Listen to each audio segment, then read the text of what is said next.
Hello all aspirant. कल की class में हमने यूनिट एंड डायमेंशंस की क्विक रिवीजन ली थी, जहाँ से डायरेक्ट क्वेश्चन पूछ लिए जाते हैं। अब हम ऐसे क्वेश्चंस की स्टडी करेंगे जो कि हमने जनरली एग्जाम्स में देखे भी होंगे, और इन क्वेश्चंस की प्रैक्टिस करने से हमारे अंदर एक कॉन्फिडेंस डेवलप होगा, जहाँ इन फ्यू क्वेश्चंस को सोल्व करने से हमारा कोई भी क्वेश्चन यूनिट एंड डायमेंशन से कभी भी नहीं हटकेगा। हम क्वेश्चन नंबर फर्स्ट से स्टार्ट करते हैं। Which of the following is not the unit of time. Not the unit of time. जब भी हम क्वेश्चन का सॉल्यूशन करें, पहले बात तो फोकस करने वाली होती है कि आप क्वेश्चन में देखो कि ये नोट जरूर है, इसको आप मार्क करो कि हमसे पूछा गया note the unit of time. हमने देखा फर्स्ट ऑप्शन दे रखा सोलर डे।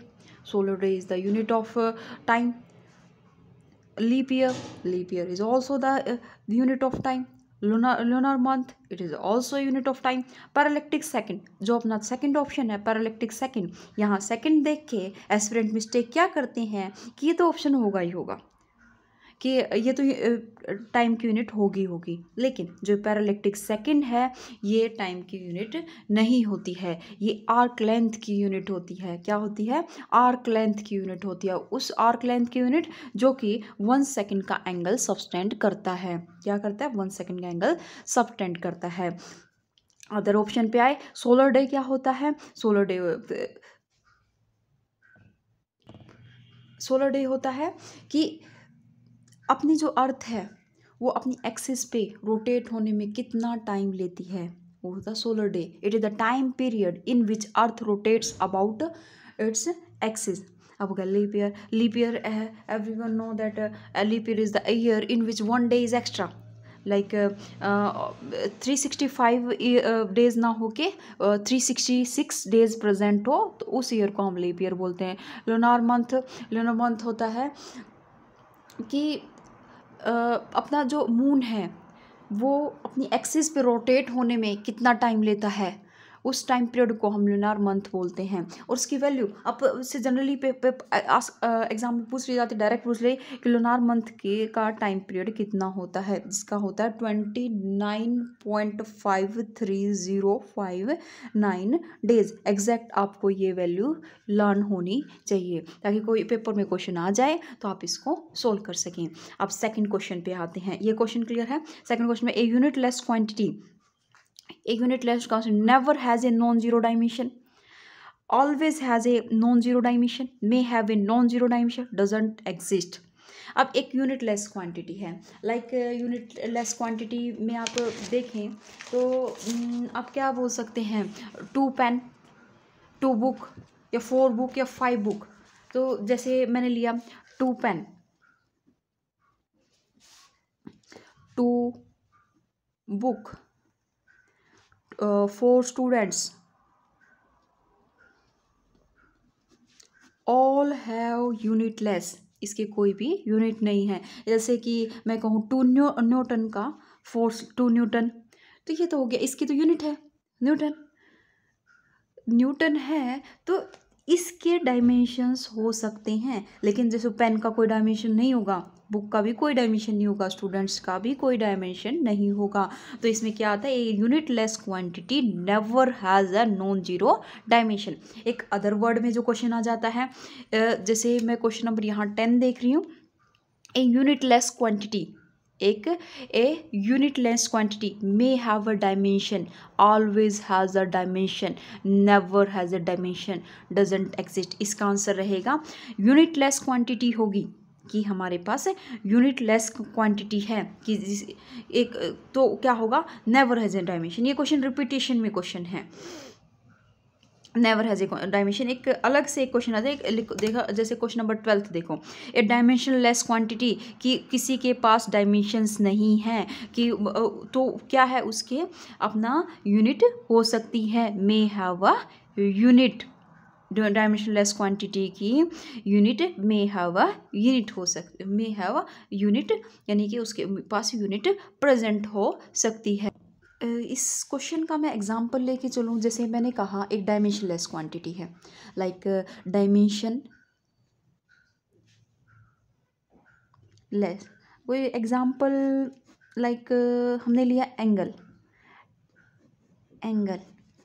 एंगल की हमें पता है यूनिट क्या होती है? रेडियन। लेकिन angle have no dimension. Okay, clear है? ये हमने देखा theta is equal to L by R. मैं कहूँ एल का डायमेंशन मेरे पास, मैं लेंस एल से करूँगी और ये रेडियस को डिनोट करता है, तो इसका डायमेंशन एल रहता है, तो मेरा जो थीटा का जो डायमेंशंस रहेंगे m0, l0, t0, it means have no dimension. हमने क्या देखा कि a unitless quantity never has a non-zero dimension, but a dimensionless quantity may have a unit. Okay, ये क्वेश्चन 101% चांस है पेपर में आने के। क्वेश्चन नंबर 3 पे आते हैं। Which of the following is not the name of a physical quantity? Not a name of a physical quantity. Option देखो, kilogram, energy, impulse, density. First तो सपोज आपने रिवाइज नहीं कर रखा है तो आप देखो, इम्पल्स है, डेंसिटी है, energy, all are derived, but kilogram is a fundamental unit. Kilogram is a fundamental unit, तो क्या है मेरा किलोग्राम मेरा फिजिकल क्वांटिटी नहीं है। Okay, kilogram is not a physical quantity. Next पे आओ, पर second is a unit of, paralytic second is the unit of distance. मैंने रिवीजन क्लास में इस टॉपिक को, इस कॉन्सेप्ट को अच्छे से क्लियर कर रखा है कि परसेक की पैरालिटिक सेकेंड की आप सेकेंड देख के आप कहोगे टाइम की यूनिट है, लेकिन ये टाइम की यूनिट नहीं होती है, ये डिस्टेंस की यूनिट होती है। विच of the following system of unit is not based on the unit of mass, length and time? FPS, foot pound second, इसमें मास भी आता है, लेंथ भी एंड टाइम भी। CGS में भी आता है, MKS में भी आता है, लेकिन SI सिस्टम में अपना मास, लेंथ एंड टाइम नहीं आता है। नेक्स्ट टॉपिक पे आते हैं। नेक्स्ट है डायमेंशंस एंड डायमेंशनल फॉर्मूला। अब देखो, यहाँ से आया the dimensions of a magnetic movement are. हमने क्या कहा, मैग्नेटिक मूवमेंट को मैं किस से डिनोट करती हूँ? म्यू से। म्यू का फॉर्मूला आपको याद हो, IA होता है। क्या होता है? IA। यहाँ I मेरा करंट को डिनोट करता है, किसको डिनोट करता है? करंट को डिनोट करता है।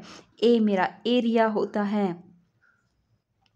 क्या होता है? A मेरा एरिया होता है करंट की। मैं म्यू का जो डायमेंशन फॉर्मूला लिखूं तो करंट का आएगा A, जिसको मैं एम्पियर से नोट कर रही हूँ। A यहाँ एरिया है, एरिया का डायमेंशन की वैल्यू होती है L², तो क्या आएगा? AL²। क्या आएगा? तो मेरा डायमेंशन फॉर्मूला रहेगा L²A। अब देखो कौन सा ऑप्शन ठीक है अपना? L²।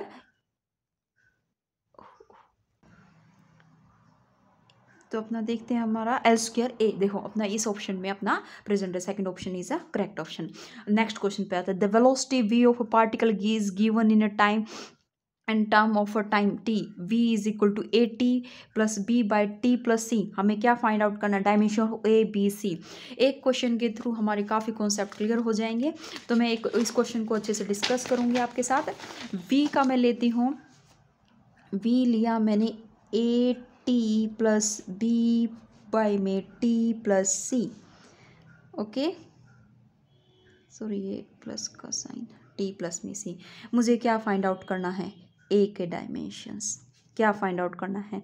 B के डायमेंशन। क्या फाइंड आउट करना है? C के डायमेंशंस। एक क्वेश्चन से काफ़ी क्वेश्चंस का सॉल्यूशन निकलेगा, और यहाँ से इस कॉन्सेप्ट बेसिस पे ज़रूर क्वेश्चन पूछा जाता है किसी ना किसी फिजिक्स एग्जाम में। अब मैं देखो यहाँ से V, एक मैंने कल की रिवीजन क्लास में कहा था कि इसके डायमेंशन से रिलेटेड हम प्रॉब्लम जब सॉल्व करेंगे तो सारे को वहाँ से कॉन्सेप्ट क्लियर कर देंगे। यहाँ जैसे V मेरा वेलोसिटी को डिनोट कर रहा है, जब ये एडिटिव इन नेचर तभी होंगे जब ये इसका डायमेंशन और इसका डायमेंशन सेम होगा। क्या होगा?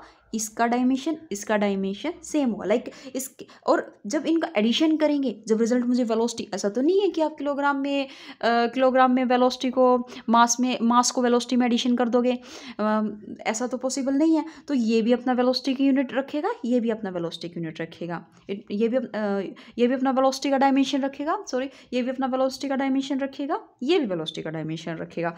पहले तो मैं क्लियर करती हूँ, जैसे वेलोसिटी, अब एक कॉन्सेप्ट क्लियर है, AT का जो डायमेंशन रहेगा वेलोसिटी का रहेगा, एंड हमें पता है वेलोसिटी का डायमेंशन होता है L1 t-1।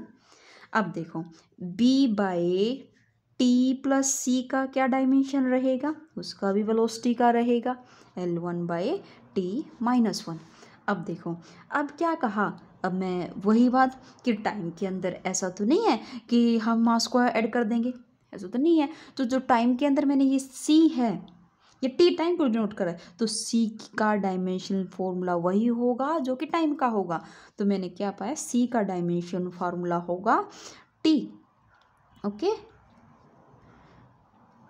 अब यहाँ से इस इक्वेशन में सोल्व करती हूँ तो मुझे पता है बी बाय टाइम, यानी कि बी का मुझे डायमेंशन फॉर्मूला नहीं पता, बी बाय टाइम का dimension is equal to L1t-1। ये जाएगा L1t-1, ये t, यहाँ से मेरा डायमेंशन फॉर्मूला क्या रह जाएगा, L। एक क्लियर, एक आंसर ये C का डायमेंशन टाइम का, B का लेंथ का। अब मैं क्या करती हूँ, मुझे किसका निकालना, A का निकालना। अब मैं इस इक्वेशन को सोल्व करती हूँ। AT का डायमेंशन क्या है, T टाइम का, T टाइम है तो मैं T की जगह टाइम लिख लेती हूँ, L1t-1। अब ये T नीचे जाएगा, L1t-1 डिवाइडेड बाय में T, ऊपर जाएगा L1t-2, क्योंकि ये T ऊपर जाके माइनस का साइन लेगा और ये हो जाएगा। तो मैंने क्या पाया, A का डायमेंशन होगा L1t-2, B का डायमेंशन होगा लेंथ का, C का होगा टाइम का। Let us check our answer. हमने अपना ऑप्शन नंबर जो थर्ड है वो देखो L-T-2, L and T। Clear है। इस क्वेश्चन को, इस कॉन्सेप्ट को पूरे माइंड में सेट कर लो। यहाँ से क्वेश्चन 101% आता है। इसी से आपको आगे भी काफ़ी प्रॉब्लम देखने को मिलेंगी, तो वहाँ से आपको पता लग जाएगा कि कितना इम्पोर्टेंट है। क्वेश्चन नंबर 8 पे आते हैं। क्वेश्चन नंबर 8 का solution, in a particular system the unit of length, mass and time are chosen to be 10 centimeter, 10 gram, 0.1 second respectively. The unit of force in this system will be equivalent to। अब इस question को हम solution देखते हैं। अब क्या दे रखा है, मुझे न्यू सिस्टम में कोई फॉर्मुलेशन पे नहीं जाना, डायरेक्ट कॉन्सेप्ट पे जाना है। न्यू सिस्टम में जो फोर्स की यूनिट फाइंड आउट करनी है। ओके, अब मुझे पता है फोर्स का डायमेंशन फॉर्मूला क्या होता है, ML1T-2।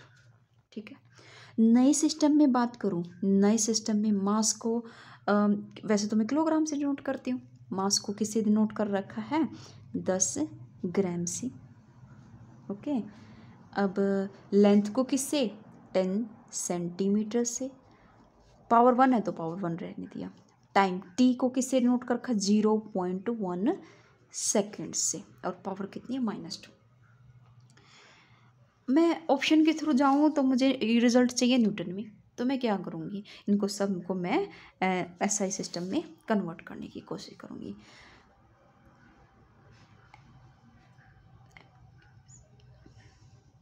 टेन ग्राम, ग्राम को किलोग्राम में कन्वर्ट करो, क्या करना पड़ेगा, डिवाइडेड बाय 1000। ओके, ये हो जाएगा किलोग्राम। 10 सेंटीमीटर, सेंटीमीटर को मीटर में कन्वर्ट करो, डिवाइडेड बाय में 100 करना पड़ेगा मीटर। अब 0.1 सेकेंड है, सेकेंड का तो चेंज करने का जरूरत ही नहीं होता, 0.1 सेकेंड की पावर -2 है, तो क्या आएगा, ये 1/0.1 इंटू में 1/0.1। अब इसको सोल्व करती हूँ, ये सेकेंड में रिजल्ट रहेगा ही। 0 कैंसिल, 0 कैंसिल, यहाँ हो गया 1/100 इंटू में 1/10 इंटू में 100, ये कैंसिल, क्योंकि ये सारी एमकेएस सिस्टम की यूनिट है, तो क्या आएगा, ये न्यूटन में रिजल्ट रहेगा, और आंसर यहाँ 10 बचा, 0.1 न्यूटन अपना आंसर रहेगा। न्यू सिस्टम में जो फोर्स की यूनिट रहेगी कितनी रहेगी, 0.1 न्यूटन रहेगी।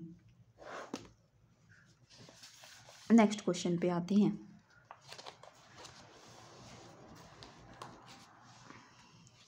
नेक्स्ट क्वेश्चन है अपना,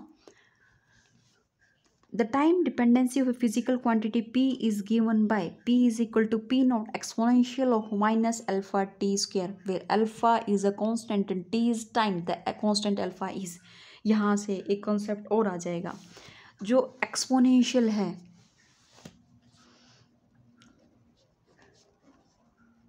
कुछ भी हो, डायमेंशनलेस,